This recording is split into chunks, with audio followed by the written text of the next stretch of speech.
राधे राधे भक्तजनों, आज आप सुनेंगे फागुन माह की पहला 5 व्रत कथा। पूर्ण फल देने वाली पहला फागुन मास की 5 व्रत कथा है।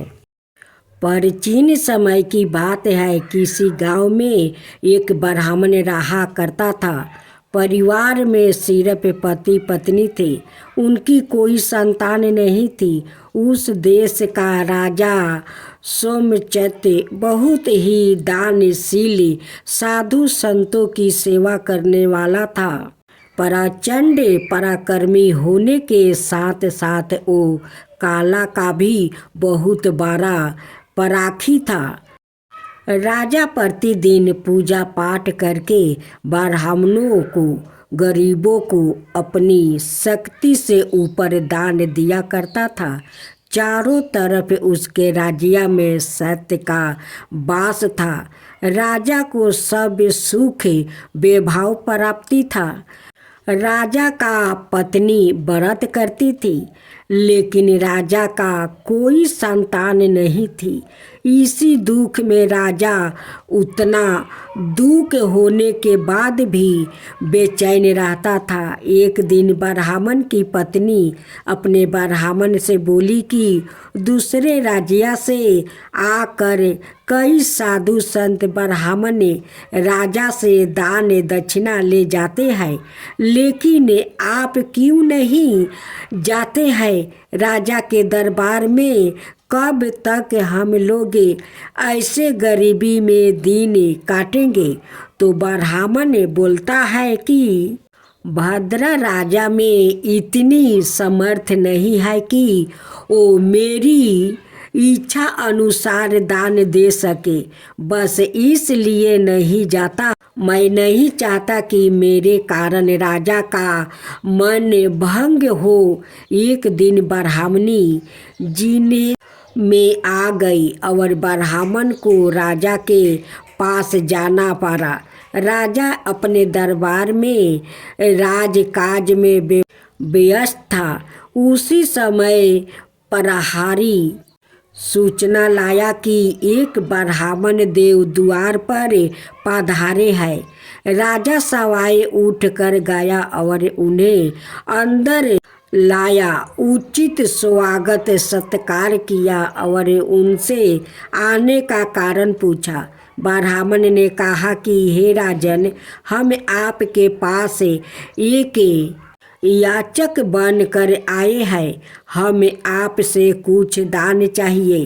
राजा ब्राह्मण चरणों में नमन करते हुए बोला कि मैं किसी को दान करूं या मेरी हस्ती नहीं है, बस प्रभु के प्रसाद स्वरूप कुछ द्रव्य आदि दे देता हूँ। राजा की इस विनय ने ब्राह्मण को मोह लिया। ब्राह्मण बोला, राजन, हमें अधिक कुछ नहीं चाहिए। तब राजा ने कहा कि हे वीर्या श्रेष्ठ, आप आदेश कीजिए, आपको क्या चाहिए? मैं वचन देता हूँ कि आपको निराश नहीं होना पड़ेगा। तब ब्राह्मण ने कहा कि हे राजन, हमें आपकी मेहनत की कमाई का दान चाहिए। फिर वो एक आना भी हो तो बहुत है। तुरंत कोषाध्यक्ष को बुलाया और खजाने से रत्न आदि स्वर्ण मुद्राएं लाने को कहा। तब ब्राह्मण ने कहा कि राजन, इसमें आपकी मेहनत नहीं है, हमें तो दान चाहिए जिसमें आपका परिश्रम की सुगंध हो। इतना सुनते ही राजा सोमचैत्य शांत रह गया और काफ़ी देर सोचने के बाद उसने कहा कि हे प्रियवर, आप हमें 3 दिन का समय दे। और उसने ब्राह्मण को अपने राज्य प्रसाद में ठहरने को कहा। तो ब्राह्मण बोले, राजन, हम 3 दिन बाद पुणे आ जाएंगे। हमें राजमहल का सुख नहीं चाहिए। और ब्राह्मण चला गया। इधर राजा गहरी सोच में आ गया और सोचने लगा कि मेहनत का पैसा कहाँ से लाऊं। ऐसे तैसे रात हो गई। राजा साधु की भेष बदल कर अपने राज्य से निकल गया और दूसरे दिन अनाय राज्य पहुंच गया। राज्य में घोषणा हुई कि राजा 3 दिन तक बाहर राजकार्य से गया है। उधर राजा एक लोहार के पास पहुंचा और उससे काम मांगने लगा। लोहार उसे अपने पास रख लिया और लोहा पीटने के काम में लगा दिया। दिन भर राजा ने मन लगाकर काम किया और उसके बदले में लोहार ने उसे 4 चवन्नी दिया। उसे लेकर तीसरे दिन राजा वापस राज्य में आ गया और अब तीसरे दिन ब्राह्मण आया तो उसे मेहनती भाव से वो 4 चवन्नी दे दिया। ब्राह्मण अपने घर लौट आया। इधर ब्राह्मणी ने देखा कि ब्राह्मण सिर्फ 4 चवन्नी लेकर आया है तो वो आग बबूला हो उठी और गुस्से के कारण उस चवन्नी को तुलसी माता के पौधे के नीचे फेंक दिया। ऐसे तैसे कुछ दिन बीते और तुलसी माता से लाग कर 4 पौधे निकल आए जितने मोती झरते थे। जब ब्राह्मण और ब्राह्मणी ने यह सब देखा तो हक बक होकर रह गया और कुछ समय बाद सब समय हो गया। ब्राह्मणी रोज सूपा भर कर मोती समेटती है और ब्राह्मण के दिन पलटने लगा और ब्राह्मण कुछ समय बाद धनवान हो गया। धीरे धीरे यह बात राज्य भर में फैल गई और फिर एक दिन राजा को इस बात का पता चला। राजा सवाई देखने आया और देख कर सन्न रह गया। राजा ने ब्राह्मण से इसका कारण पूछा तो ब्राह्मण ने कहा कि राजन, हमें इस विषय में कुछ नहीं पता कि यह पौधा किस प्रकार के है और इनसे मोती झरने का रहस्य क्या है। राजा ने दूसरे दिन आदेश दिया कि उन पौधों को उखाड़ कर देखा जाए और मजदूर लगाया गया। मजदूर दिन भर खोद रहे थे पर उस पौधे की जड़ नहीं मिली। चौथे दिन एक चमत्कार हुआ। बिना खोदे ही अब गहराई बढ़ती चली गई और जब सब नीचे झांक कर देखते तो क्या देखते हैं कि पौधे की जड़ पृथ्वी के नीचे किसी जलाशय में संधी हुई है। राजा ने नीचे उतरने का निश्चय किया और राजा सहित ब्राह्मण नीचे उतरने लगे। कुछ समय बाद राजा, रानी, मंत्री, ब्राह्मण, ब्राह्मणी सब नीचे उतर गए और उस जलाशय के समीप पहुँचे। वो बहुत सुंदर स्थान था। उसी समय एक नौका आई और आकाशवाणी हुई कि सभी इस नौका में सवार हो जाओ। ऐसा सुनकर सब उस नाव में सवार हो गया और चमत्कारी रूप से वो नौका उसी नदी के अंदर समा गई। अंदर जाने पर पता चला कि वो साधारण जलाशय नहीं बल्कि साक्षात क्षीर सागर है। नीचे पहुँचने पर सबको हरि विष्णु भगवान श्री हरि दिखाई दिया और उनके नाभि से वो चारों पौधा के जड़ लगे हुए दिखाई दिया जो प्रभु के नाभि से निकल रहे थे। राजा सहित सब यह देखकर आश्चर्यचकित रह गया और इसका रहस्य पूछे।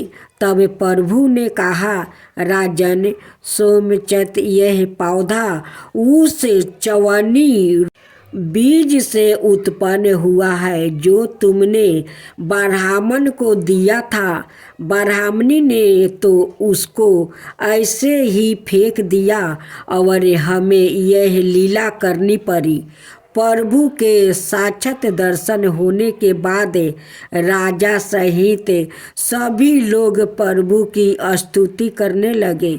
भगवान श्री नारायण ने कहा कि हे ब्राह्मण, हे राजन, हमारा दर्शन अमेघ है, अत कोई वर मांगो। दोनों ब्राह्मण ब्राह्मणी ने पुत्र प्राप्ति का वरदान मांगा और समय बीतने पर दोनों के घर सुंदर पुत्र उत्पन्न हुआ और सब आनंद से रहने लगा। कथा का सार बड़े बड़े राजमहलों और अरबों खरबों की कमाई से भी अनमोल मेहनत से कमाए गए कुछ पैसे हैं जिसमें साक्षात महालक्ष्मी का वास होता है। इसी कारण कहा जाता है कि पूरन का जड़ पाताल में होता है। यह कथा। राधे राधे भक्तजनों, आज आप सुनेंगे माँ तुलसी की चमत्कारी कथा। एक गांव था। उस गांव में एक परिवार रहा करता था। उस परिवार में 3 बहू और 3 बेटे, सास ससुर सभी एक साथ रहा करते थे। एक दिन ऐसा हुआ कि बड़े बेटा और माझिल बेटा दोनों बहुत कमाते थे, लेकिन छोटे बेटा को उतना काम नहीं था, इसलिए वो गरीब था। दोनों बहू छोड़कर अपना देवरानी को वो बाहर चली जाती है। कहती है कि इस घर में रहूँगी तो ये दलिद्रता, तुम्हारी जो छोटी बहू है इनके लिए सारे धन हमारा नष्ट हो जाएगा। हमारा पति जितना कमाएगा इस घर में नहीं आटेगा, इसलिए इस घर को छोड़कर हम लोग दूसरा घर जाते हैं।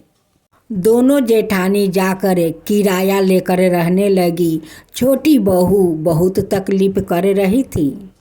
छोटी बहू को सास भी गाली देती थी कि तेरे कारण मेरे दोनों बहू घर छोड़कर चली गई, वो जाकर किराया में रहती है, तू तो कुलच्छनी है। जब से घर में आई है तब से हमारा घर का सुख शांति खत्म हो गया है तेरे कारण। छोटी बहू माँ तुलसी का परम भक्त थी। वो गोपाल भगवान का भी पूजा करती थी। दोनों जेठानी उनकी पूजा पाठ को पसंद नहीं करती थी। कहती है कि ये खाली पूजा पाठ करती है, पूजा पाठ, गरीबी तो ख़त्म होता नहीं है, तुलसी तो घर में धन देती नहीं है। जब देवरानी तुलसी माता का पूजा करने जाती है तो जेठानी चूल का मुट्ठी धर कर टानती है। कहती है कि कुलच्छनी, तू तुलसी के पास जाएगी नहीं, गोपाल के पास जाएगी नहीं, तू पूजा मत कर, तू कुलच्छनी है। तेरे कारण तो भगवान घर से चले गए हैं, लक्ष्मी भी चली गई है, और तुलसी का पूजा करने से क्या तुलसी तुझे घर में धन भर देगी? तू पूजा मत कर, घर से तू बाहर जा। देवरानी माँ तुलसी का मंदिर पकड़ लेती है, रोती है, कहती है कि माँ मुझे रक्षा कर, माँ मुझे रक्षा कर, गोपाल मुझे रक्षा करो। देखो आज मेरे जेठानी पूजा नहीं करने देती है, चूल का मुट्ठी पकड़ कर मुझे टानती है, मारती है, मुझे रक्षा करो। छोटी बहू माँ तुलसी से विनती करती है कि माँ मुझे जितना जेठानी सताए, सास भी सताए, जितना भी मारे पीटे, लेकिन मैं जब तक जीवित रहूँगी तब तक आपका पूजा करूँगी, मैं पूजा नहीं छोड़ूँगी। एक दिन माँ तुलसी और गोपाल भगवान का दाया आ गया उस छोटी बहू पर। माँ तुलसी एक दिन चमत्कार अपना दिखाने लगी। एक दिन जेठानी आती है और दीवार के पीछे खड़ा होकर देखती है कि तुलसी तो बहुत सारे हीरा मोती मोहरे उनकी मंदिर से आ रहा है। ये देख कर जेठानी का आंख फटे के फटे रह गया। ये चमत्कार को सास ससुर भी देखकर बहुत आश्चर्य में पड़ गया कि ये तो माँ तुलसी चमत्कार कर रही है।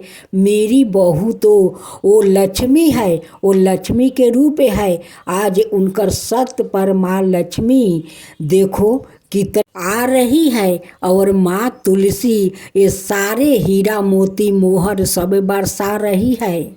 अब तो जेठानी एक दिन छोटी बहू का घर आती है और कहती है कि देवरानी तू सत्य है रे, तू सत्य है, तू तो लक्ष्मी है। तू क्या करती है कि तेरे घर में इतना सारा धन आता है। उनकी ससुर कहते हैं कि मेरी छोटी बहू तो साक्षात लक्ष्मी है, वो माँ तुलसी है, वो सत्य है। आज उनकी सत्य पर माँ तुलसी इतना सारा हीरा मोती मोहर वो बरसा रही है। वो तो गोपाल भगवान का कृपा है। माँ तुलसी बिना तो गोपाल भगवान भी भोग नहीं लगाते हैं। उनकी तुलसी होते हैं तभी वो भोग लगाते हैं। तो देखो आज मेरी बहू भगवान को पूजा करती है, गोपाल जी का और माँ तुलसी का। आज दोनों मिलकर मेरे बहू के ऊपर बहुत कृपा किया है, बहुत कृपा किया है कि इतने सारे धन वो लोग देते हैं। बड़ी जेठानी घर जाकर अपना माजिल जेठानी से कहती है कि देखो हम लोग तो उस देवरानी को छोड़कर हम लोग आ गया, यहाँ किराया पर है। और देखो आज देवरानी कितना महान है कि उनकी पूजा पाठ पर भगवान खुश है, माँ तुलसी खुश है। हम लोग उनके साथ ना जाने कितने हरकत किया है, कितना तकलीफ दिया है, कितना मारा पीटा है कि देखो आज हम लोग के पति को काम नहीं मिलता है, जो काम मिलता था वो भी छीन गया। आज हम लोग कितना तकलीफ में है। आ देवरानी देखो वो महारानी है, उनकी घर में कितना धन है, उनकी धन तो कभी ख़त्म नहीं होगा। इतना माँ तुलसी और गोपाल भगवान दिया है।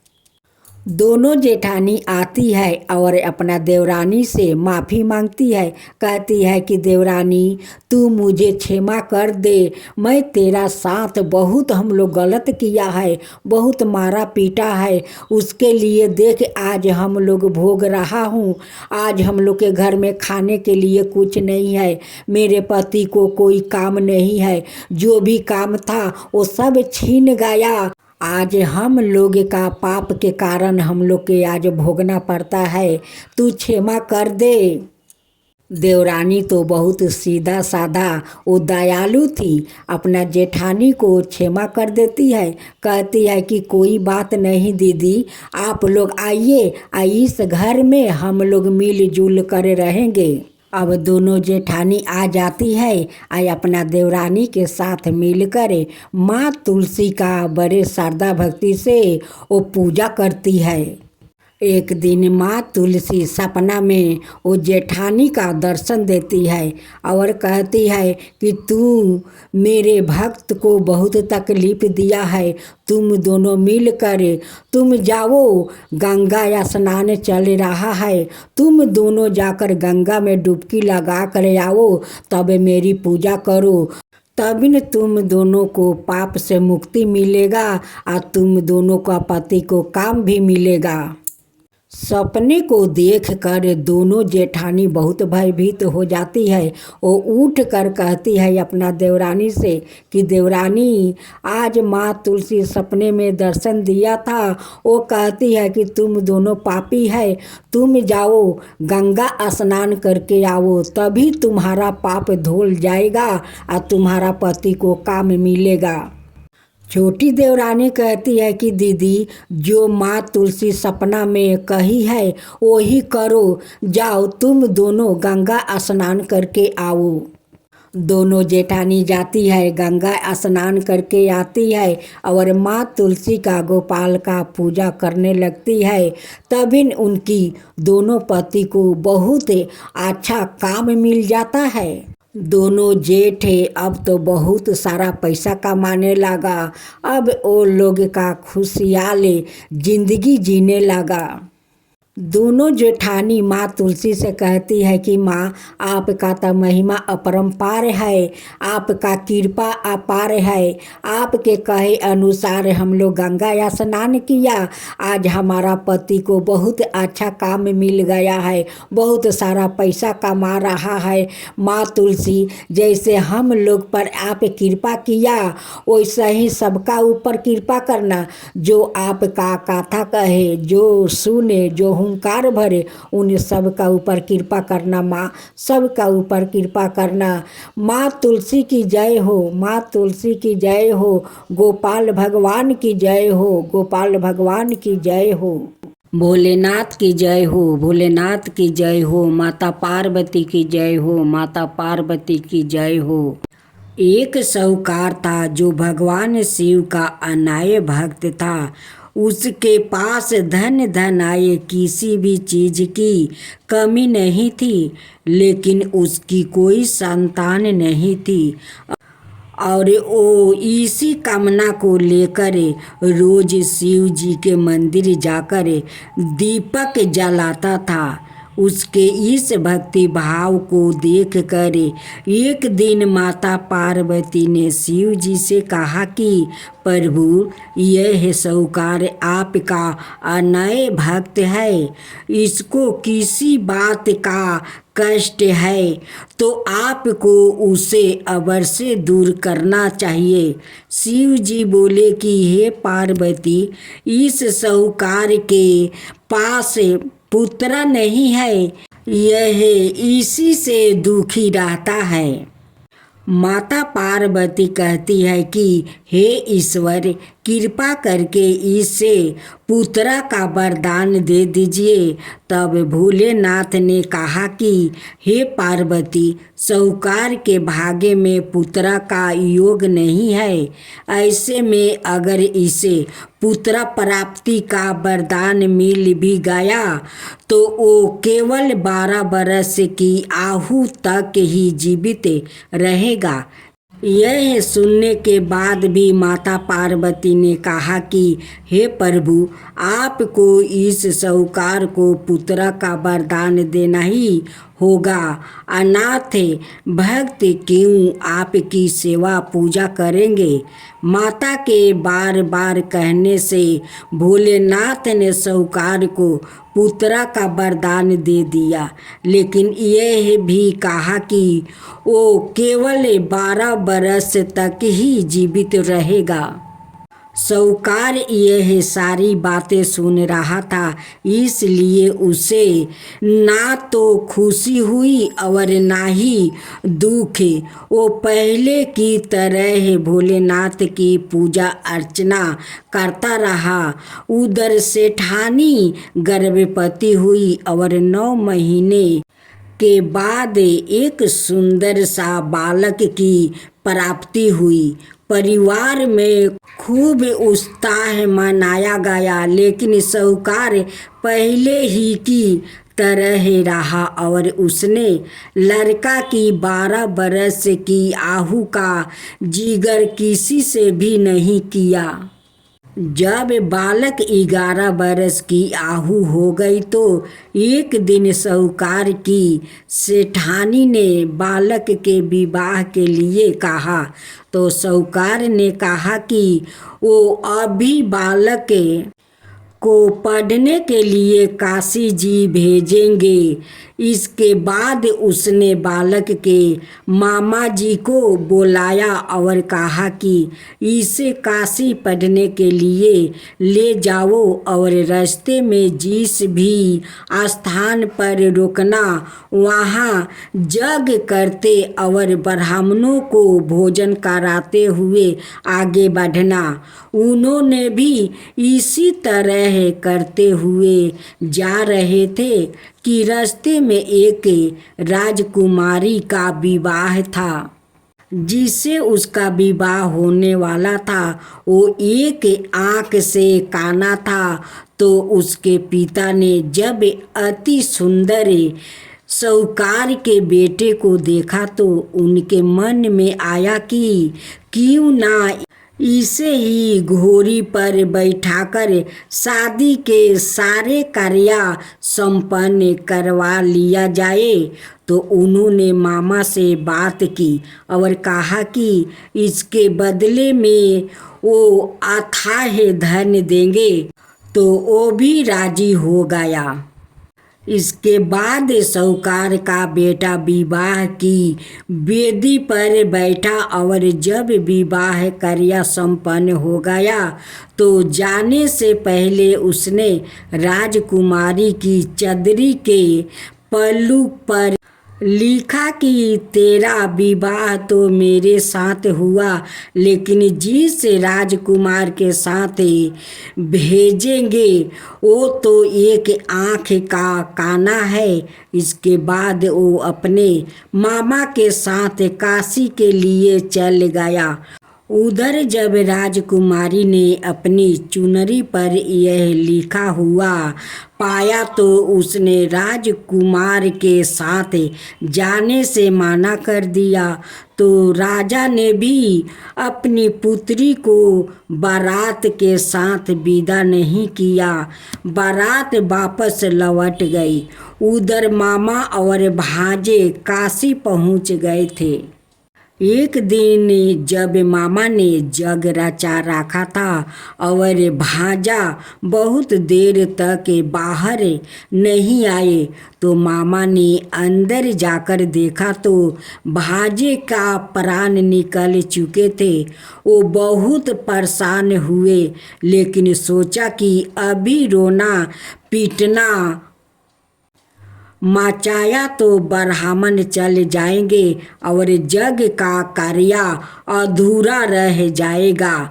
जब यज्ञ संपन्न हुआ तो मामा ने रोना पीटना शुरू किया। उसी समय शिव पार्वती उधर से जा रहे थे तो माता पार्वती ने शिव जी से पूछा, हे प्रभु, यह कौन रो रहा है? तभी उन्हें पता चलता है कि यह तो भोलेनाथ के आशीर्वाद से जन्म हुआ साहूकार का पुत्र है। तब माता पार्वती कहती है कि हे स्वामी, इसे जीवित कर दीजिए। अनाथ रोते रोते इसके माता पिता के प्राण निकल जाएंगे। तब भोलेनाथ ने कहा कि हे पार्वती, इसकी आहु इतना ही थी सो वो भोग चुका है। लेकिन माँ के बार बार आग्रह करने पर भोलेनाथ ने जीवित कर दिया। लड़का ओम नमः शिवाय करते हुए उठा और मामा भांजे दोनों के ईश्वर को धन्यवाद दिया और अपनी नगरी की ओर लौटा। रास्ते में वही नगर पारा और राजकुमारी ने उन्हें पहचान लिया। तब राजा ने राजकुमारी को साहूकार के बेटे के साथ बहुत सारे धन धनाये के साथ विदा किया। उधर साहूकार और उसकी पत्नी छत पर बैठे थे। उन्होंने यह प्रण कर रखा था कि यदि उनका पुत्र सकुशल ना लौटा तो वो छत से कूद कर अपना प्राण त्याग देंगे। तभी लड़के के मामा ने आकर साहूकार के बेटे और बहू के आने का समाचार सुनाया लेकिन वो नहीं माने तो मामा ने शपथ पूर्वक कहा। तब तो दोनों को विश्वास हो गया और दोनों ने अपने बेटे बहू का स्वागत किया। उसी रात साहूकार को सपने में शिव जी ने दर्शन दिया और कहा कि तुम्हारे पूजन से मैं प्रसन्न हुआ। इसी प्रकार जो भी व्याकृत इस गाथा को पढ़ेगा या सुनेगा उसके समस्त दुखों दूर हो जाएगा और मन बचित सभी कामनाओं की पूर्ति होगी। राधे राधे भक्तजनों, आज आप सुनेंगे विष्णु भगवान और माता लक्ष्मी की व्रत कथा। एक बार भगवान विष्णु जी शेष नाग पर बैठे बैठे बोर हो गए और उन्होंने धरती पर घूमने का विचार मन में किया। वैसे भी कई साल बीत गया था। धरती पर आए और वो अपनी यात्रा की तैयारी में लग जाते हैं। स्वामी को तैयार होते देखकर लक्ष्मी माँ ने पूछा, आज सुबह सुबह कहाँ जाने की तैयारी हो रही है? विष्णु जी ने कहा, हे लक्ष्मी, मैं धरती लोक पर घूमने जा रहा हूँ। तुम कुछ सोच कर रही हो? लक्ष्मी माँ ने कहा, हे देव, क्या मैं भी आपके साथ चल सकती हूँ? भगवान विष्णु ने 2 पल सोचा, फिर कहा, एक शर्त पर तुम मेरे साथ चल सकती हो। तुम धरती पर पहुंचकर उत्तर दिशा की ओर बिल्कुल मत देखना। इसके साथ ही माता लक्ष्मी ने हाँ कह के अपनी बात मनवा ली और सुबह सुबह माँ लक्ष्मी और भगवान विष्णु धरती पर पहुंच गया। तभी सूर्य देवता निकल रहे थे। रात बरसात होकर हटी थी। चारों ओर हरियाली हरियाली थी।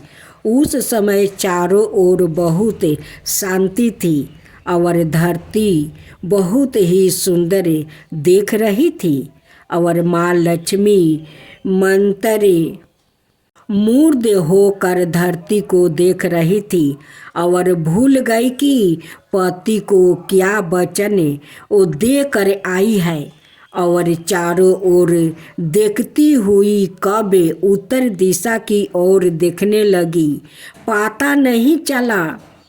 उत्तर दिशा में माँ लक्ष्मी को एक बहुत ही सुंदर बगीचा नजर आया और उस तरफ से विभिन्न विभिन्न खुशबू आ रही थी और बहुत ही सुंदर सुंदर फूल खिले थे।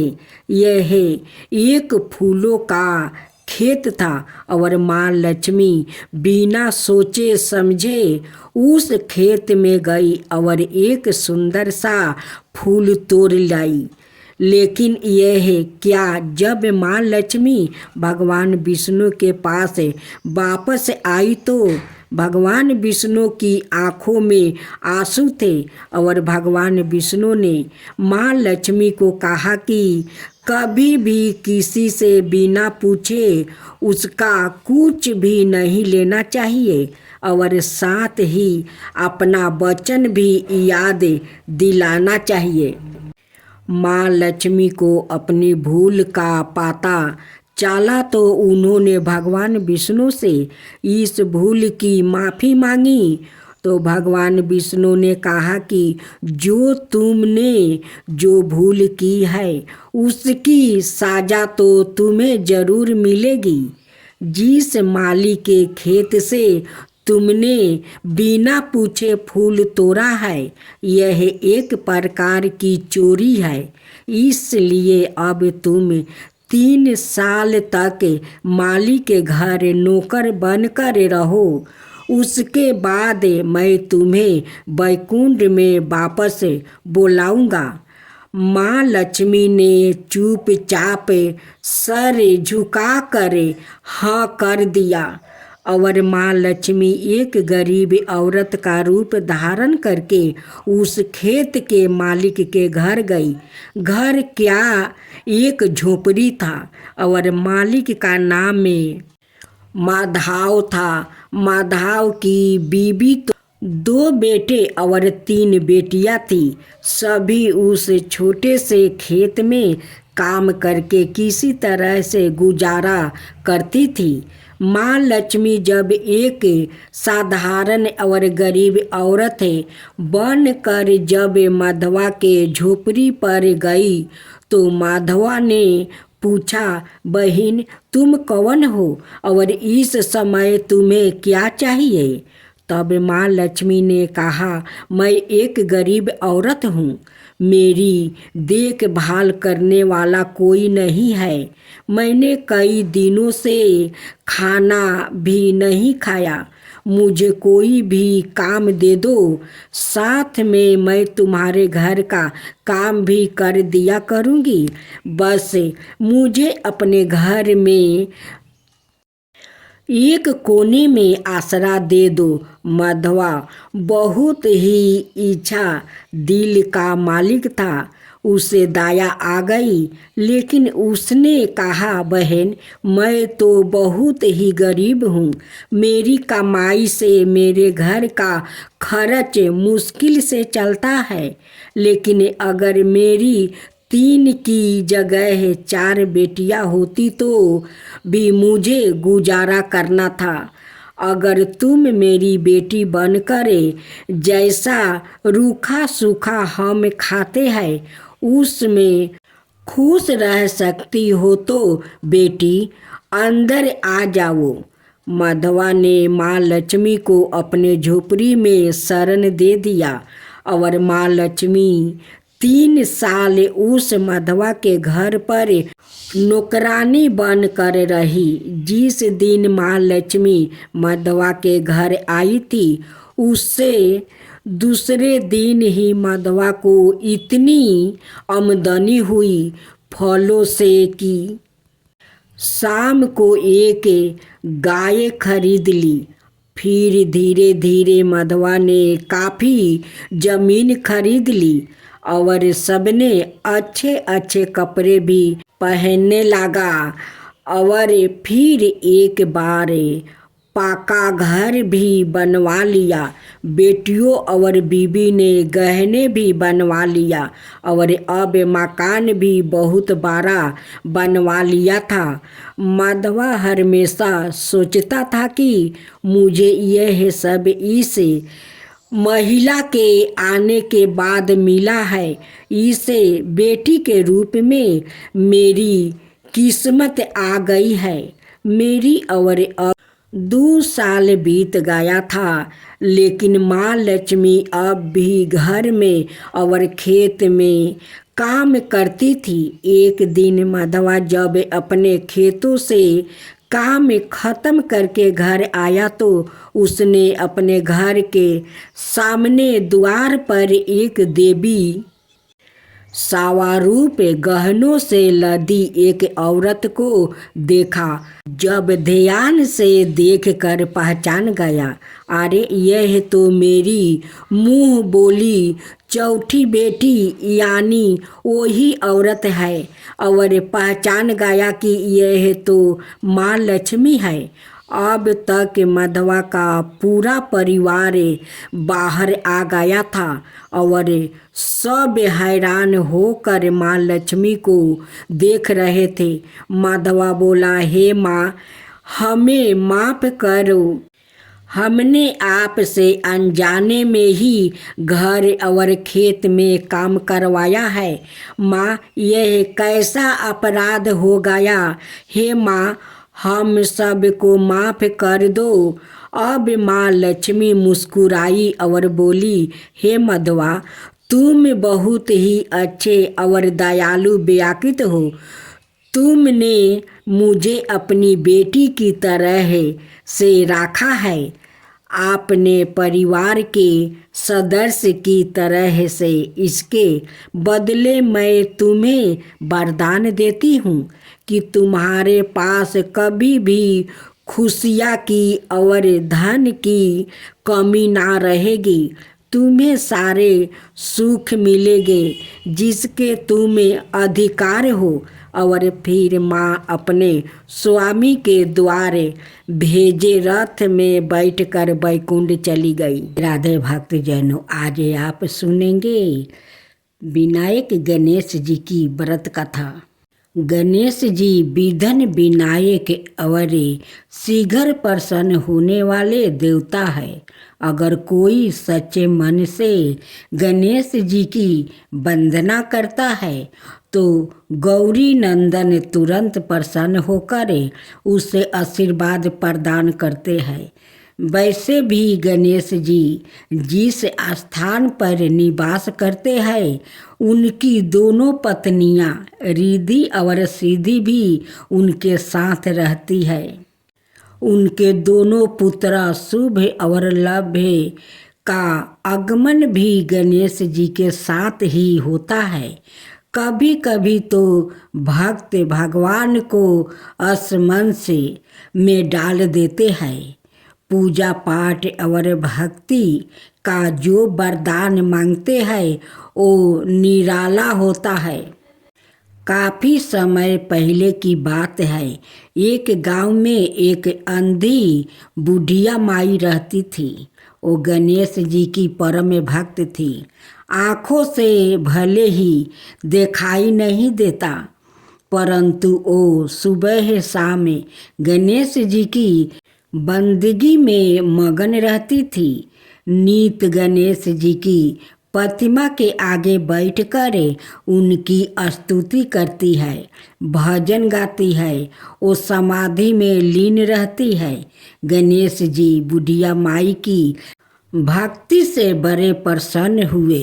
उन्होंने सोचा यह बुढ़िया माई नित हमारा स्मरण करती है, परंतु बदले में कभी कुछ नहीं मांगती है। भक्ति का फल तो उसे मिलना ही चाहिए। ऐसा सोचकर गणेश जी एक दिन बुढ़िया माई के सम्मुख प्रकट हुए और बोले, माई तुम हमारी सच्ची भक्त हो। जिस श्रद्धा और विश्वास से हमारा स्मरण करती हो हम उससे प्रसन्न है। अत तुम जो वरदान चाहो हमसे मांग सकती हो। बुढ़िया माई बोली, प्रभु मैं तो आपकी भक्ति प्रेम भाव से करती हूँ, मांगने का तो मैंने कभी सोचा ही नहीं।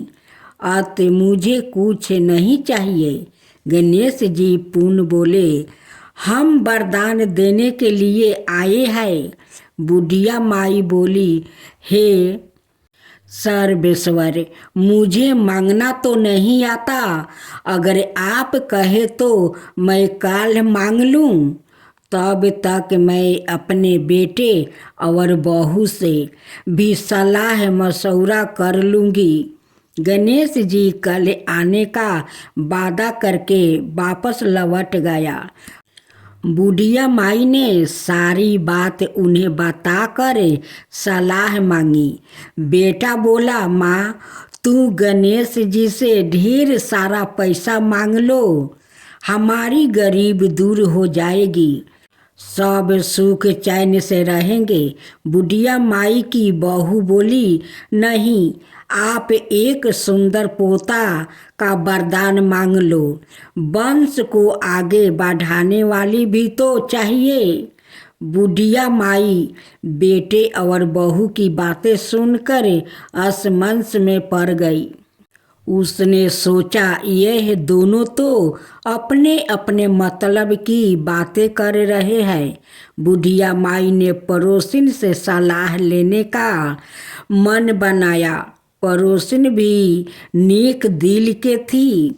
उसने बुढ़िया माई को समझाया कि तुम्हारी सारी जिंदगी दुखों में कटी है, अब जो थोड़ा जीवन बचा है वो तो सुख से जी लो। धन अथवा पोते का तुम क्या करोगी? अगर तुम्हारी आंखें ही नहीं है तो यह संसारिक वस्तुओं तुम्हारे लिए व्यर्थ है। अत तुम अपने लिए दोनों आँखों मांग लो। बुढ़िया माई घर लौट आई। बुढ़िया माई और भी सोच में पड़ गई। उसने सोचा कुछ ऐसा मांग लूं जिससे मेरा बहू बेटे सबका भला हो। लेकिन ऐसा क्या हो सकता है? इसी चिंतन में सारा दिन व्यतीत हो गया। बुढ़िया माई कभी कुछ मांगने का मन बनाती तो कभी कुछ, परंतु कुछ भी निर्धारित ना कर सकी। दूसरे दिन गणेश जी पुनः प्रकट हुए और बोले, आप जो भी मांगोगे वो हमारी कृपा से हो जाएगा। यह हमारा वचन है।